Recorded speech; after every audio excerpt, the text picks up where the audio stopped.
रहे सभी दर्शकों का स्वागत है। दिन भर की तमाम ताजा तरीन खबरों के साथ हाजिर हूं मैं सपना और बुलेटिन का आगाज सुर्खियों के साथ।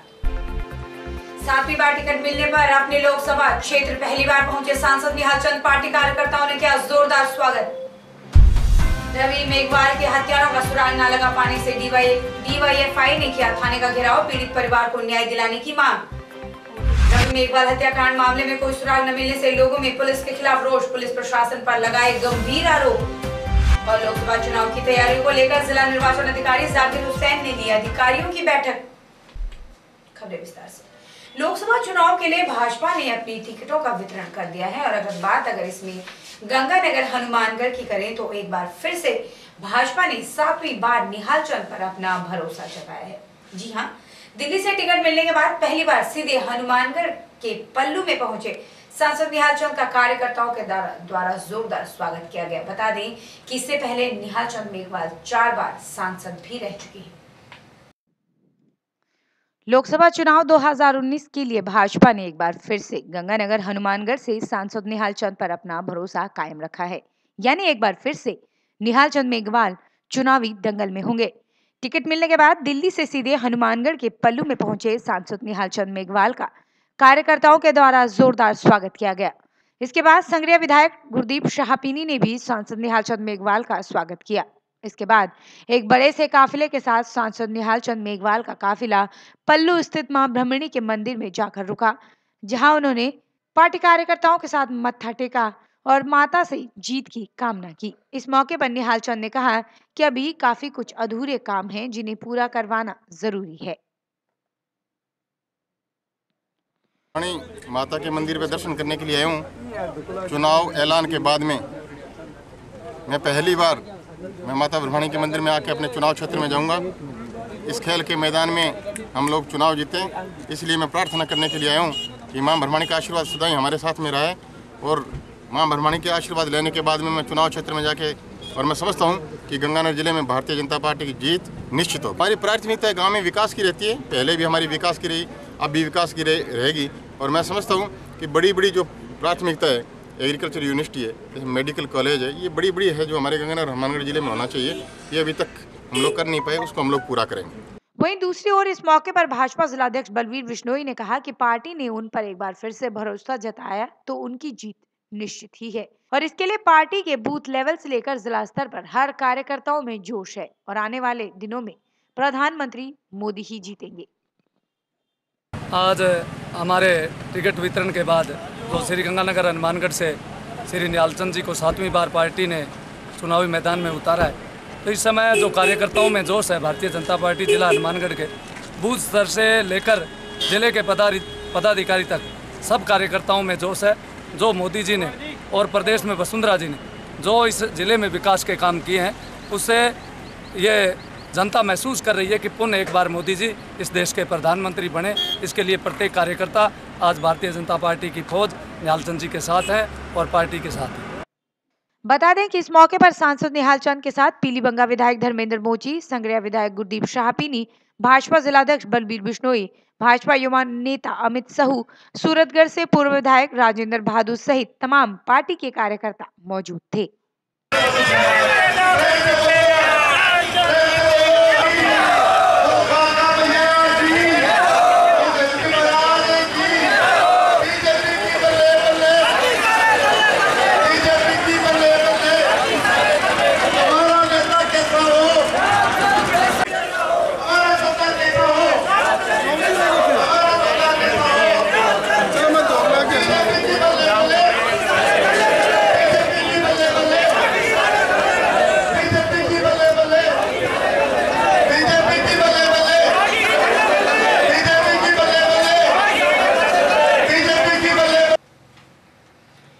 भाजपा ने 7वीं बार सांसद निहाल चंद मेघवाल को टिकट देकर लोकसभा चुनाव 2019 की चुनावी दंगल में उतारा है। पार्टी कार्यकर्ताओं के द्वारा निहाल चंद का जिस गर्म जोशी के साथ स्वागत किया गया, उससे शायद उन्हें अपनी जीत पर भरोसा है। स्काई चैनल से खास बातचीत में निहाल चंद ने अपनी प्राथमिकताएं बताई और हनुमानगढ़ को उपेक्षित होने वाली बात को नकारा। आइए देखते हैं संवाददाता बलजीत के साथ सांसद निहाल चंद की बातचीत की कुछ अंश। इस समय हमारे साथ हैं सांसद पहुंचे हैं, पल्लू में इनका स्वागत हुआ है और 4 बार ये सांसद रह चुके हैं। तो इनसे बात करेंगे। सर, आप पहुंचे हैं तो किस तरह की प्राथमिकता रहेंगी आपकी? हमारी सबसे ज़्यादा पहले भी, आज भी और भविष्य में भी हमारे क्षेत्र में सबसे ज़्यादा विकास हो, ये हमारी प्राथमिकता है। आज मैं पहली बार मां ब्रह्माणी के दर्शन करने के बाद में मैं मेरे लोकसभा क्षेत्र में मैं जाऊंगा और मैं समझता हूं कि गांव में सबसे ज़्यादा विकास हो, इसके लिए हम लोग आगे की योजना बनाएंगे। पिछले 5 सालों की बात करें तो कितने गांव में विकास की योजनाएं बनी। पहली बार गांव की ग्राम पंचायत को सीधा पैसा केंद्र सरकार ने दिया। पहली बार हमने नहरें बनाई, हमने हर नहर पक्की की, हर खाड़ा पक्का किया। हमने राजस्थान कैनाल, गंग कैनाल और भाखड़ा के लिए केंद्र सरकार से हम लोग पैसे लेके पहली बार ऐसा हुआ है। हनुमानगढ़ जिले की बात करें तो हनुमानगढ़ जिले उपेक्षित महसूस हो रहा है। कुछ विरोध भी हुए थे, कुछ ट्रेनों को लेके, कुछ वॉशिंग लेन को लेके। तो इस बार आपकी क्या प्राथमिकता रहेंगी हनुमानगढ़ जिले को लेकर? कहीं भी कोई भी विरोध नहीं है। ट्रेन हनुमानगढ़ से इस 30 तारीख के दिन, 31 तारीख के दिन, 31 मई के दिन हनुमानगढ़ से, गंगानगर से हनुमानगढ़ होते हुए नांदेड़ साहब के लिए रवाना हो गई है। उसकी सैंक्शन हो गई है। वॉशिंग लाइन का प्रस्ताव केंद्र सरकार ने मंगा लिया है। आपने भी देखा होगा, ये 2 काम हनुमानगढ़ के पेंडिंग थे, उसको हम लोग कंप्लीट किया है। तो ये थे सांसद निहाल सिंह हमारे साथ। और एक बार फिर से जंक्शन थाने के बाहर प्रदर्शन और नारेबाजी देखने को मिली। पुलिस के खिलाफ लोगों का गुस्सा 7वें आसमान पर था। और तो और लोगों ने 4 कंधों पर पुलिस की शव यात्रा निकाली और फिर पुतला भी फूंका। ये लोग बार बार नारेबाजी में पुलिस की मिलीभगत होने की बात कर रहे थे। तो चलिए पहले आप देख लीजिए प्रदर्शन की कुछ झलकियां, उसके बाद में खबर पर बात करेंगे। अपराधियों के साथ तुम्हारी साठगांठ नहीं चलेगी। अपराधियों के साथ तुम्हारी साठगांठ नहीं चलेगी।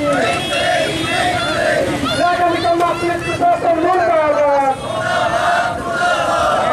मर के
के बाद एक बार फिर से रवि मेघवाल हत्याकांड में पुलिस कार्रवाई को जानने के लिए डीवाईएफआई के सदस्य और मृतक रवि मेघवाल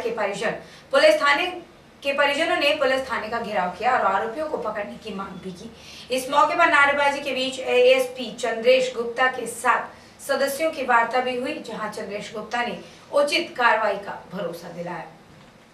रवि मेघवाल हत्याकांड में पुलिस द्वारा मांगे गए एक समय के बाद एक बार फिर रवि के परिजनों के साथ डीवाईएफआई के लोगों ने जंक्शन थाने का घेराव किया और जमकर पुलिस प्रशासन के खिलाफ नारेबाजी भी की।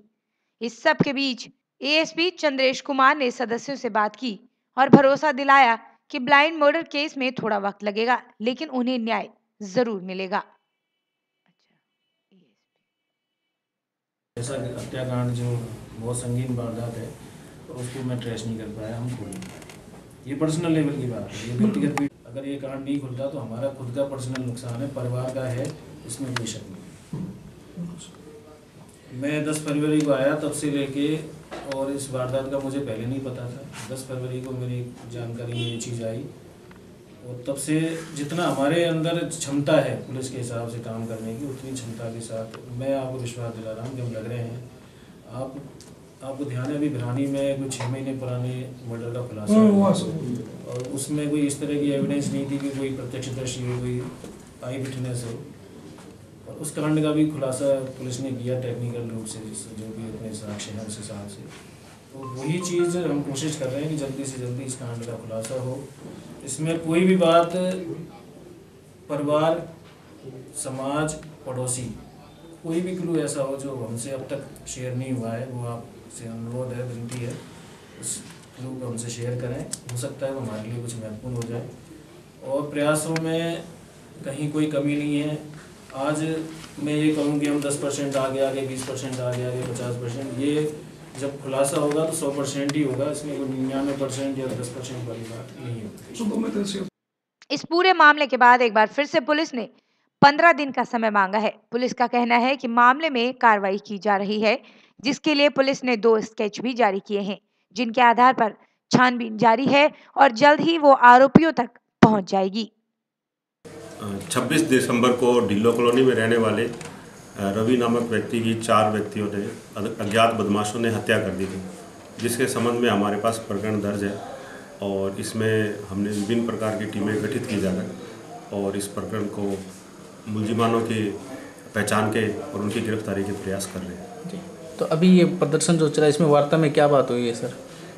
इनसे वार्ता में बात हुई है। इनको हमने प्रकरण की जो प्रगति है उससे अवगत कराया और आश्वस्त किया कि हम जल्द इसका खुलासा कर देंगे। प्रदर्शन करने आए लोगों का कहना है कि वो 15 दिन नहीं बल्कि एक पूरा महीना पुलिस को देते हैं और इस बीच वो पुलिस से कोई सवाल नहीं पूछेंगे, लेकिन यदि इसके बाद भी कोई कार्रवाई नहीं हुई तो वो चक्का जाम करके बड़ा आंदोलन करेंगे, जिसके लिए जिम्मेदार पुलिस प्रशासन होगा। भारत की जनवादी नौजवान सभा का यहाँ 28/12/18 को रवि मेघवाल की एक हत्या हो गई। उस हत्या के विरोध में भारत की जनवादी नौजवान सभा ने इससे 10 दिन पहले भी यहाँ सिटी पुलिस थाना पर प्रदर्शन किया था और ये ऐलान भी किया था कि 23 मार्च को शहीद आजम भगत सिंह के शहादत दिवस के अवसर पर हम लोग यहाँ सिटी पुलिस थाना का घेराव और प्रदर्शन करेंगे। और आज हमने एसपी की शव यात्रा निकाल करके और ये चेताया है भारत की जनवादी नौजवान सभा ने कि यहाँ का एसपी कानून व्यवस्था के मामले में बिल्कुल ही फेल रहा है और पूरे जिले भर में लगातार हत्याएं हो रही हैं, डकैती, चोरियां बढ़ रही हैं, हर आदमी सुरक्षित नहीं है। इसको लेकर के यहाँ आज हमने सिटी पुलिस थाना पर प्रदर्शन करके यहाँ ऐलान किया है कि अगर रवि मेघवाल के हत्यारों को आपने 20 दिन के अंदर गिरफ्तार नहीं किया गया तो आने वाले 20 दिन के बाद में भारत की जनवादी नौजवान सभा अनिश्चितकालीन चक्का जाम करेगी। मैं ये कहना चाहती हूँ, पुलिस प्रशासन ने हमें पहले 10 दिन का टाइम दिया था। 10 दिन में उन्होंने कुछ भी नहीं किया। उसके बाद हमने ये जाम लगाया है, उनकी शव यात्रा निकाली है, जो कि ज़रूरी भी थी क्योंकि वो अपना काम सही से नहीं कर रही और दिन ब दिन आए भी दिन बढ़ते ही जा रहे हैं मुकदमे। कोई कमी नहीं आई है, यहाँ पे अत्याचार हो रहे हैं आए दिन। इसीलिए हमने ये डिसीजन लिया और शव यात्रा निकाली थी। अब पुलिस ने हमसे सिर्फ 15 दिन का टाइम मांगा है, लेकिन हमने उससे 15 दिन की बजाय 1 मंथ का टाइम दिया है। अगर 1 मंथ में वो कुछ भी नहीं करती है तो ऐसे ही धरना प्रदर्शन चलते रहेंगे और इस बार इससे ज़्यादा संख्या में लोग आएंगे और हो सकता है हमें कुछ सख्त कदम भी उठाने पड़े। अगर ये मुजरिम पकड़ देते हैं तो बहुत अच्छी बात है, हमारा धरना प्रदर्शन यही समाप्त हो जाएगा। अगर उन्होंने ऐसा नहीं किया तो ये धरना प्रदर्शन यूँ ही जारी रहेगा। मृतक मेरे भैया हैं, हमें न्याय चाहिए। मौसी जी के लड़के हैं वो मेरे, न्याय नहीं मिल रहा है। 3 महीने हो गए हैं, इसीलिए हम ऐसे भटक रहे हैं और मजबूर हो गए हैं सब। रवि मेघवाल हत्याकांड मामले में आखिर 3 महीने बीत जाने के बाद भी कोई कार्रवाई न होने से न सिर्फ मृतक के परिजन बल्कि आमजन में भी पुलिस के खिलाफ सख्त रोष देखा जा सकता है। जंक्शन थाने का घेराव करने आए लोगों ने तो पुलिस पर गंभीर आरोप भी लगाए। तो आइए चलिए सुनते हैं क्या कहना है लोगों का पुलिस प्रशासन के बारे में। सारी जनता सड़क पे होगी, क्या जरूरत है? जब जनता ने अपनी रक्षा करनी है तो आप सबकी क्या जरूरत है? वो खुद ही कर लेगी। हम आपके पास कोई उम्मीद लेके आए थे, लेकिन आज आपने 10 दिन लिए, लेकिन फिर भी आप उस उम्मीद पे खरा नहीं उतरे। मांगा क्या था? मांगा क्या था हमने सर? एक न्याय मांगा था, वो नहीं दे पा रहे आप हमारे सामने यहाँ डंडे लेके। चलो अच्छी बात है, सिक्योरिटी लेके आप खड़े हो गए तो आप न्याय दिला देते हमें यहाँ आना ही नहीं पड़ता सर। आना नहीं पड़ता। पर कोई जवाब क्यों नहीं आप सबके पास? क्योंकि हमारे घर का मेंबर गया है, इसीलिए मैं पूछती हूँ, अगर एसपी साहब जी के घर में ये घटना हो जाए ना, आप सब यहाँ नहीं खड़े रहोगे, लग जाओगे काम पे। एक ऑर्डर आते ही क्यों, वो एसपी साहब का बेटा होगा, उनकी बेटी के साथ कुछ गलत हो जाए, एसपी साहब के घर में चोरी हो जाए ना, हो ही सकती है चोरी, क्योंकि प्रोटेक्शन ही ऐसी है। अगर चोरी हो जाए ना, आप सब यूं ढूंढ लोगे चोरों को, यूं पकड़ लोगे उनके बेटे के गुनहगार को। आज ये गरीब परिवार का बेटा है ना, इसलिए हमें न्याय नहीं मिल रहा। समझते हैं, हम सब समझते हैं। बताइए, अगर आपके घर में ऐसा होता तो पकड़ते ना। अब कोई जवाब नहीं हुआ किसी के पास। हम आए हैं, मजबूर होकर आए हैं यहाँ। मुझे पुलिस प्रशासन पे तो भरोसा ही नहीं रहा। मैं आप सब साथियों से यही कहना चाहती हूँ, अगर यही चलता रहा ना, तो आप अपनी सुरक्षा की जिम्मेदारी खुद ले लीजिए, पुलिस कुछ नहीं कर सकती। मोबाइल उठाया कि मैंने एक बात की तफ्तीश की, हमने बड़े असर से देखा भी तफ्तीश इन्होंने कर ली, जिसका मतलब मुलजिम तो पकड़ा गया। क्या गोली एक चली, दो चली है? मैंने कहा 2 चली है। अरे हम कह रहे हैं 10 चल गई, उसकी बच्चे की जान चली गई, 1 चली, 2 चली, बहुत हो गया, रवि गया। अब इस एंगल से देखो, उस एंगल से देखो, एंगल का पता हमें होता तो आप ऊंची पेट वाले सूर्य से आके यहाँ नहीं बैठते, हम बैठते, एंगल का पता होता तो।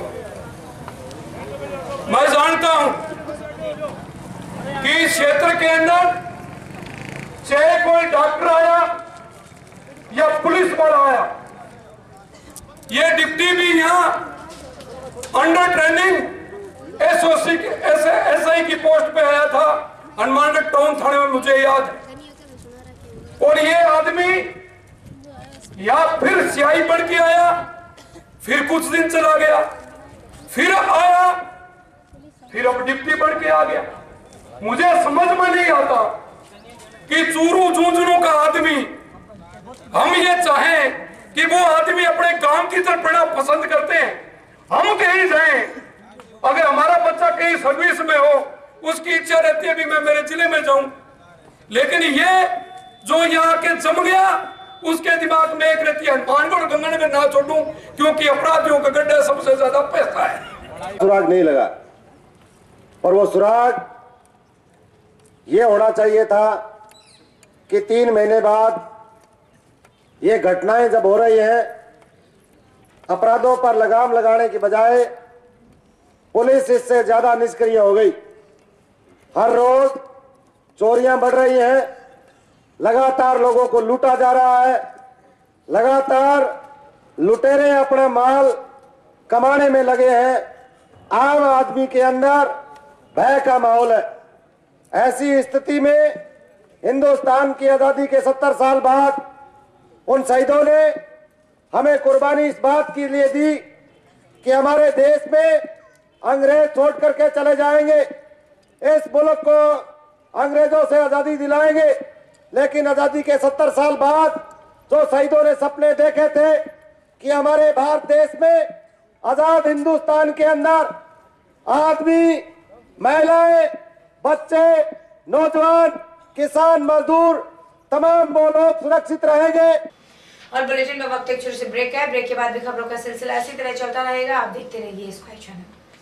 Baby Happy Modern PG College, a brand for quality education. Students के कैरियर को ध्यान में रखते हुए विभिन्न प्रकार के कोर्सेज करवाए जाते हैं, जैसे BSc, BCom, BCA, BA, MSc Chemistry, Physics, Botany, Zoology, Mathematics, Computer Science, MCom, ABST, MA Geography, Sociology, Punjabi. महाविद्यालय स्टाफ की कड़ी मेहनत से गत 6 वर्षों के परीक्षा परिणाम में 145 विद्यार्थियों ने महाराजा गंगा सिंह विश्वविद्यालय की वरीयता सूची में स्थान प्राप्त कर एक नया कीर्तिमान स्थापित किया है। महाविद्यालय कॉर्पोरेट वर्ल्ड को ध्यान में रखते हुए समय समय पर विद्यार्थियों के लिए कैरियर गाइडेंस सेमिनार आयोजित करवाता है। महाविद्यालय में सभी प्रायोगिक विषयों की सुसज्जित लैबोरेटरीज, प्लेग्राउंड तथा ट्रांसपोर्ट आदि की सुविधाएं उपलब्ध हैं। ब्रेक के बाद आप सभी का एक बार फिर से स्वागत है। कुछ और खबरों का रुख करेंगे। लोकसभा चुनाव की तैयारियों को लेकर जिला निर्वाचन अधिकारी जाकिर हुसैन ने सभी अधिकारी कर्मचारियों की बैठक ली। जिला निम्न प्रकोष्ठों के प्रभारी अधिकारियों की समीक्षा बैठक जिला कलेक्ट्रेट सभागार में हुई। बैठक में जिला निर्वाचन अधिकारी ने सहायक रिटर्निंग अधिकारियों से अब तक की गई चुनावी तैयारियों का फीडबैक लिया और उनके विभिन्न बिंदुओं पर शंकाओं का समाधान भी किया। लोकसभा चुनाव की तैयारियों को लेकर जिला निर्वाचन अधिकारी जाकिर हुसैन ने सभी अधिकारियों कर्मचारियों की मीटिंग ली। जिला निर्वाचन अधिकारी द्वारा सभी ईआरओ से मतदाता सूची से संबंधित समस्त बिंदुओं की संबंध में जानकारी ली गई। ईआरओ को निर्देशित किया गया कि वह मतदान केंद्रों के भवनों का पुनः अवलोकन कर लें और मतदान केंद्रों पर समस्त आधारभूत सुविधाओं को उपलब्ध करवाने की भी सुनिश्चितता कर लें।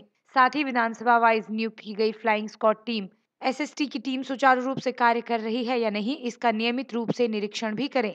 उक्त टीमों से फीडबैक समय समय पर लेना भी सुनिश्चित करें। स्वीप गतिविधियों पर चर्चा करते हुए सहायक नोडल अधिकारी अजय भार्गव को इस गतिविधियों के बारे में विस्तार से जानकारी देने के लिए कहा गया। उन्होंने अवगत करवाया कि समस्त विभागों के स्तर से वोटर अवेयरनेस फोरम का गठन करवाया गया है, जिसमें विभाग के समस्त कर्मचारियों के स्तर से मतदाता सूची, मतदाता प्रतिशत बढ़ाने, ईवीएम, वीवीपैट के बारे में आम मतदाताओं को जागरूक करने की कार्रवाई करने की अपेक्षा की गई है, ताकि जिले में मतदान प्रतिशत में बढ़ोतरी हो सके। आगे आने वाले समय में पटवारी, ग्राम विकास अधिकारी व अन्य विभागों के कर्मचारियों के सहयोग से चुनाव पाठशाला का निर्माण भी कराया जाएगा। इस संबंध में सहायक नोडल अधिकारी को निर्देशित किया गया कि वह संबंधित विभागों को निर्देश प्रदान करने हेतु कार्य योजना तैयार कर प्रस्तुत करें। स्वीप गतिविधियों के प्रचार प्रसार के लिए पोस्टर, बैनर, पंपलेट इत्यादि तैयार करने के लिए बैंक अधिकारियों से नोडल अधिकारी स्वीप पुनः संपर्क स्थापित कर समस्त प्रकार की कार्रवाइयां सुनिश्चित करें। स्वीप योजना के तहत नोडल प्रभारी अधिकारी अपने कार्यालय स्तर पर स्वीप गतिविधियों की फोटो, समाचार पत्रों की कतरन इत्यादि को संकलित करते हुए फाइल तैयार करेंगे, ताकि पर्यवेक्षक व उच्च अधिकारियों को उचित समय पर प्रस्तुत किया जा सके। टाउन के वार्ड नंबर 36 में 19 मार्च की रात को दो गुटों में आपस में भिड़ बैठे थे, जिसमें दोनों तरफ से लाठियां और तलवारें और पत्थरबाजी भी हुई। बता दें कि इस पूरी घटना में सोनू कंटा नाम के एक व्यक्ति की मौत भी हो गई थी, जबकि कईयों को चोटें भी आई थी, जिनका इलाज जिला अस्पताल में चल रहा था। इस मामले में पुलिस ने कार्रवाई करते हुए लगभग 5 लोगों के खिलाफ मामला दर्ज किया है और कार्रवाई की जा रही है। इन लोगों में चेतन कुमार सोरगर, योगेश सोरगर, अविनाश चौहान, बनवारी लाल सोरगर और वेद प्रकाश के नाम शामिल हैं। बता दें कि सोनू कंडा अपने दोस्त के बुलाने पर उनसे मिलने जा रहा था, लेकिन उसे नहीं मालूम था कि उससे उसका दोस्त नहीं बल्कि उसकी मौत बुला रही है। दो गुटों के आपसी झगड़े में सोनू को अपनी जान से हाथ धोना पड़ा था।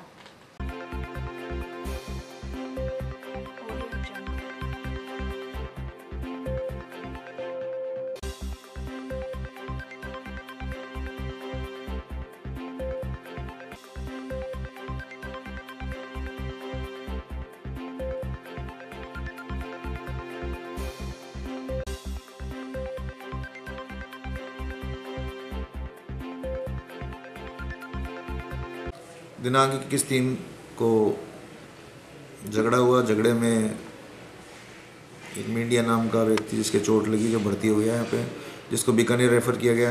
बीकानेर में वो एक्सपायर हो गया।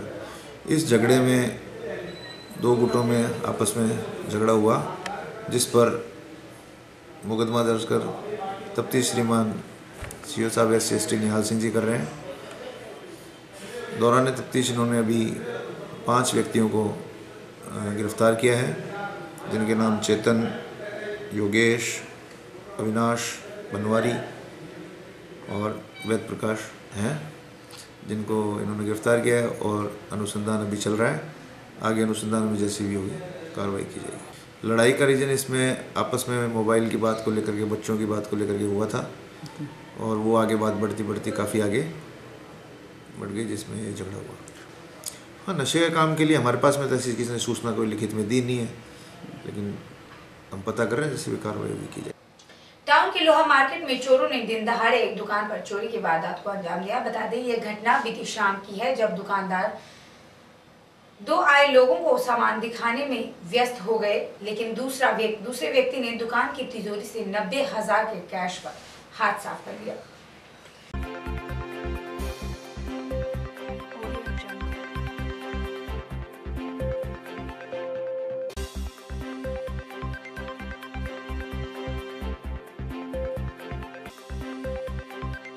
टाउन के रेलवे स्टेशन के पास स्थित लोहा मार्केट से कल शाम एक चोरी की वारदात को अंजाम दिया गया।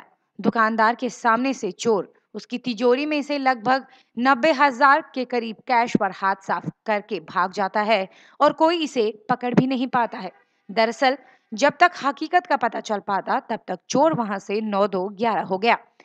क्योंकि सीसीटीवी फुटेज और दुकानदार के मुताबिक वो 2 लोग आए थे और उनमें से एक सामान दिखाने की डिमांड करने लगा, तो दुकानदार उसे सामान दिखाने में व्यस्त हो गया, लेकिन उसका दूसरा साथी दुकान के अंदर गल्ले पर हाथ साफ कर गया।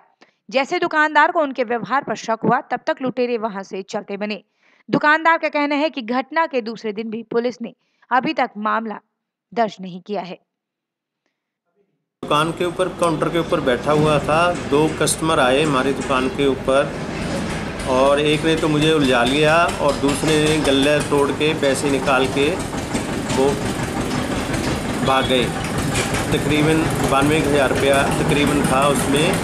हमने हाथों हाथ पुलिस को फ़ोन कर दिया।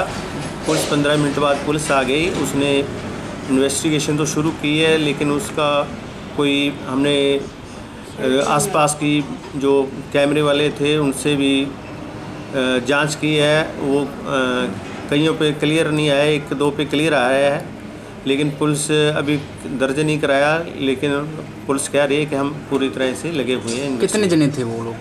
वो 2 आदमी थे, 2 आदमी थे। वो क्या लगा, वो किस तरह के आपको लगा?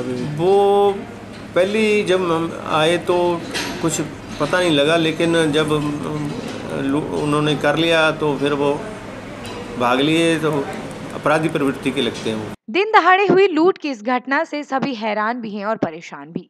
वार्ड पार्षद राजेंद्र वैद का कहना है कि ऐसे मामलों में रोक लगनी चाहिए और इसके लिए वो टाउन सीआई से भी मिलकर आए हैं और आरोपियों को जल्द से जल्द पकड़वाने की अपील की है। इस लोहा मंडी हमारे लोहा व्यापारी विजय कुमार राजकुमार की दुकान में दिन दहाड़े कुछ लड़कों ने चोरी की वारदात की और पूरे इस चोरी की वारदात के अंदर नशा के जो संदिग्ध लड़के हैं उनकी ये घटना करने की जो है वो अंदाज़ा लगाया जा रहा है।